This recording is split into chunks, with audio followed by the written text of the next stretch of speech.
የሰማሁት ነገር እስካሁን እውነት አልመሰለኝም። የሁላችንንም ሳቅ ነው የወሰድክብን ነፂ። እንግዲህ የምንወደውን በፍልቅልቅ ሳቅ ጨዋታው የምናቀውን የአርቲስት ነጻነት ወርቅነህ ህልፈተ ህይወት ከተሰማ በኋላ ብዙ አዳዲስ መረጃዎች እየወጡ ይገኛሉ። ታዲያ እጅግ ለየት ባለ መልኩ ብዙዎችንም ያነጋግራል የተባለ አንድ መረጃ እየወጣ ይገኛል። ይኸውም እንግዲህ የነጻነት ወርቅነህ ኑዛዜ ነበር። ይህ ኑዛዜው ሁኔታ ደግሞ ላይሳካ የሚችልባቸው ጉዳዮች አሉ ተብሎ ነው መረጃዎቹ የተሰሙት። ሁሉንም በዝርዝር አሁን አስደምጣችኋለሁ።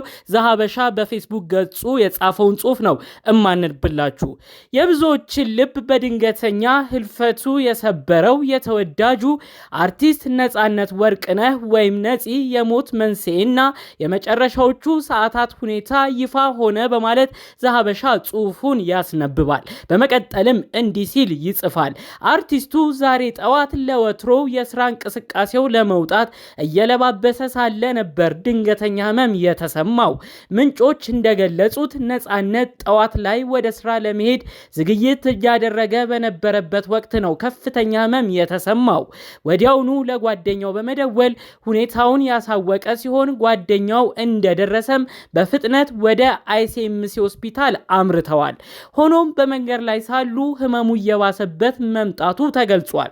ሆስፒታል ከደረሱና የህክምና እርዳታ ማግኘት ከጀመረ በኋላ በሚያሳዝን ሁኔታ በምሳሳት ገደማ ህይወቱ አልፏል። ፖሊሶችም በሆስፒታሉ በመገኘት ሙያዊ የምርመራ ሂደታቸውን አከናውነዋል ብሏል ዘሀበሻ በጽሁፉ። በመቀጠልም እንዲህ ይላል። አርቲስት ነጻነት ወርቅነህ በህይወት ዘመኑ ብዙ ጊዜ ይናገረው የነበረ አንድ ጥብቅ ኑዛዜ መሰል ምኞት ነበር። እናትና አባቱ በህይወት ስለሌሉ ያሳደገችውን አያቱን እጅግ ይወዳቸው የነበረው ነጻነት ስሞት ከአያቴ አጠገብ አሌልቱ ጊዮርጊስ ቅበሩኝ ሲል ለወዳጆቹ ደጋግሞም ይናገር ነበር። የሚገርመው ነገር ይህ ድንገተኛ ሞት ከመከሰቱ ከሳምንት በፊት ነጻነት ወደ አሌልቱ ጊዮርጊስ በመሄድ ቤተክርስቲያኑን ስለማሳደስና የልማት ስራዎችን ስለማከናወን ከደብር አስተዳዳሪዎችና ከሚመለከታቸው አካላት ጋር ሲመክርና ሲነጋገር ቆይቶ ነበር። ሆኖም አያቱ ጓሮ የመተኛት ህልሙ ሳይሳካም ቀርቷል ብሏል በጽሁፉ። በመቀጠልም ይህ ኑዛዜ ያልተሳካበትን ሁኔታ ዘሀበሻ እንዲህ ሲል በጽሁፍ አስፍሮታል። የአርቲስቱ የቀብር ስነ ስርዓት በሀገር ደረጃ ትልቅ ክብር የሚሰጠው በመሆኑና በኪነ ጥበቡ ላበረከተው አስተዋጽኦ በሚል ከኑዛዜው ውጪ በመጪው እሁድ በታላቁ ቅድስት ሥላሴ ካቴድራል እንደሚፈጸምም ተወስኗል በማለት እንግዲህ ጽሑፉን አስነብቧል። በፖርትላንድ ኦሪጋን ግዛት አሜሪካ የምትኖረው ባለቤቱና የልጆቹ እናት በረራ እሁድ ጠዋት አዲስ አበባ የሚደርስ ሲሆን እሳቸው እንደገቡም የቀብር ስነ ስርዓቱ በዚያው ዕለት እንደሚከናወን ቤተሰቦቹ አረጋግጠዋል። አርቲስት ነጻነት ወርቅነህ በቴሌቪዥን ፕሮግራም አቅራቢነት፣ በተዋናይነት፣ በሌሎች የጥበብ ስራዎቹ በኪነ ጥበቡ ቤተሰብ ዘንድ ይታወቃል። ሁለገቡ አርቲስት ነጻነት ወርቅነህ ለበርካታ ዓመታት በኢቢኤስ ቴሌቪዥን የሚተላለፈውን የቤተሰብ ጨዋታ ፕሮግራም አዘጋጅና አቅራቢ በመሆን እያገለገለ ነበር። አርቲስት ነጻነት ወርቅነህ በፊልምና በቲያትር ስራዎቹ እጅግ ተወዳጅ የነበረ ሲሆን ሲቲ ቦይስ፣ ሳልነግራት፣ ያንቺው ሌባ፣ ቁጥር 2፣ ኤፍቢአይ፣ ሚስተር ኤክስ፣ ቾምቤና ሌሎችም ድንቅ ብቃቱን ያሳየባቸው ፊልሞች ናቸው። ፍሬሽማን ከህዝብ ጋር ያስተዋወቀው የቲያትር ስራውም ነበረ። አርቲስት ነጻነት ወርቅነህ ባለትዳርና የሶስት ልጅ አባትም ነበር። እንግዲህ የአርቲስት ነጻነት ወርቅነህ ህልፈተ ህይወት ከተሰማ በኋላ ብዙ መረጃዎች እየተሰሙ ነው።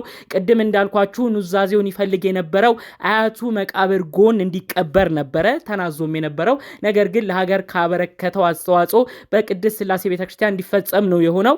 ስለ አያቱ ተናግሮ የማይጠግበው በአያቱ እጅ እንዳደገ ደጋግሞ የሚናገረው ነጻነት ወርቅነህ አያቴ እኔ ላለሁበት ትልቁ ማንነቴ ትልቅ መሰረት ነች በማለት አያቱን ደጋግሞ አመስግኗል። ለቀልዱ፣ ለጨዋታው፣ ለተለያዩ ንግግሮቹ መሰረት የሆኑት የአያቱ አስተዳደግ እንደሆነም ጭምር ነጻነት ወርቅነህ ደጋግሞ ተናግሯል። እንግዲህ በአርቲስት ነጻነት ወርቅነህ ህልፈተ ህይወት ብዙ ሰው ደንግጧል፣ ብዙ ሰውም አዝኗል። ባለስልጣናቶች ጭምር የሐዘን መልእክታቸውን እያስተላለፉ ይገኛል። የሀገራችን ጠቅላይ ሚኒስትር የሆኑት ዶክተር አብይ አህመድ ከዚህ በፊት በ2016 ዓመተ ምህረት አርቲስት ነጻነት ወርቅነህ የአዲስ ዓመትን በዓል ምክንያት በማድረግ ባለስልጣናቶች የክልል መስተዳደሮችን በመሰብሰብ በአባይ ግድብ ፕሮጀክት ላይ የተቀረጸ አንድ ፕሮግራም ነበር። ታዲያ እዛ ፕሮግራም ላይም በመሪነት እሱ ነበር ፕሮግራሙን ሲመራ የነበረው። እነዛን ጊዜያቶች ነው ታዲያ ጠቅላይ ሚኒስትር ዶክተር አብይ አህመድ በማስታወስ ትልቅ አስተዋጽኦ ያደረገ። አርቲስት ነጻነትን ሳስታውስ እነዛ ቀናቶች አዲስ ዓመትን ስንጀምር ጥሩ አዝናኝ ጊዜ ያሳለፍነውም ጭምር ትዝ ይለኛል። እጅግ በተሰማው ሐዘን እኛም አዝነናል በማለት ነው እንግዲህ ጠቅላይ ሚኒስትር ዶክተር አብይ አህመድ በፌስቡክ ገጻቸው ላይ የሐዘን መልእክታቸውን ያስተላለፉት። ከዛም በመቀጠል የአዲስ አበባ ከንቲባ የሆኑት ወይዘሮ አዳነች አቤቤም የተሰማቸውን እጅግ ልብ የሚሰብር ሐዘን እሳቸውን በፌስቡክ በተለያዩ የሶሻል ሚዲያ ማህበራዊ ትስስር ገጻቸው ላይ እንግዲህ የሐዘን መልእክታቸውን አስተላልፈዋል ማለት ነው። እንግዲህ የአርቲስቱ ሞት በጣም ብዙዎችን አስደንግጧል። ቅድምም ብያችኋለሁኝ ጤናው ትንሽ መለስ እንዳለለት ነበረ እየተሰማ የነበረው። የታመመው በሽታ ግልጽ ሆኖ ባይነገርም እና ክትትል ወደ ህንድ ሀገር አቅንቶ እንደነበር የህክምና ክትትሉንም ጨርሶ ወደ ሀገሩ ኢትዮጵያ በመመለስ በተለያዩ የጤና እክሎችም ላይ እያለ ስራውን ለመቀጠል የተቻለውን ጥረት ያደረግ እንደነበር የቅርብ ሰዎቹ እየተናገሩ ይገኛሉ። ሰይፉም በራሱ ዩቲዩብ ገጽ ላይ የስልክ ቆይታ አድርጎ ነበረ። ከ15 ቀን በፊት እንዳገኘውም ሰይፉ ተናግሯል። ታዲያ በጣም ለስራ የተለያዩ መነቃቃት ነበሩት። ብዙ ህመሞቹን ብዙ ነገሮችን እየቻለ ለስራው ደፋ ቀና የሚል ወንድማችን ነበር። ያጣነውም የሚያሳዝን የሳቅ ምንጭ የሆነን ግለሰብ ነበረ በማለት ጭምር ነው እንግዲህ ስለ ጉዳዩ ጠቅለል አድርጎ የተናገረው።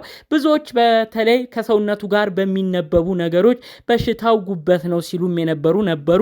ግልጽ ሆኖ ከቤተሰቦቹም ከቅርብ ሰዎቹም የተረጋገጠ ስለ በሽታው የተሰማ ምንም አይነት ነገር ባይኖርም ከሰውነቱ ግን ብዙ ነገር መረዳት ይቻላል ተብሎም የተሰሙ መረጃዎች ነበሩ።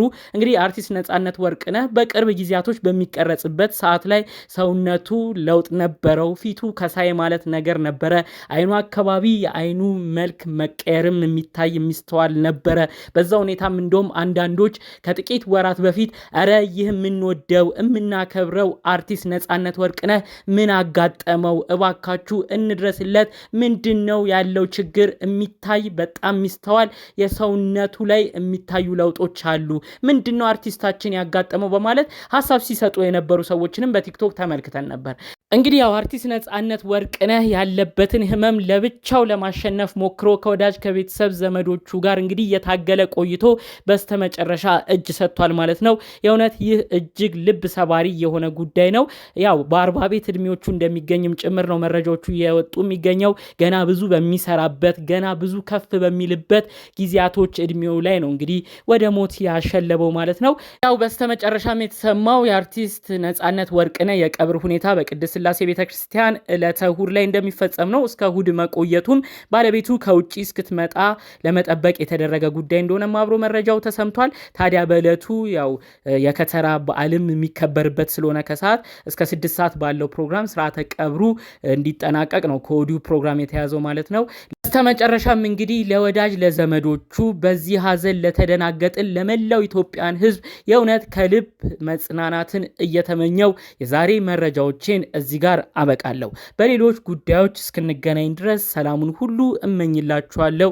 ሰላም።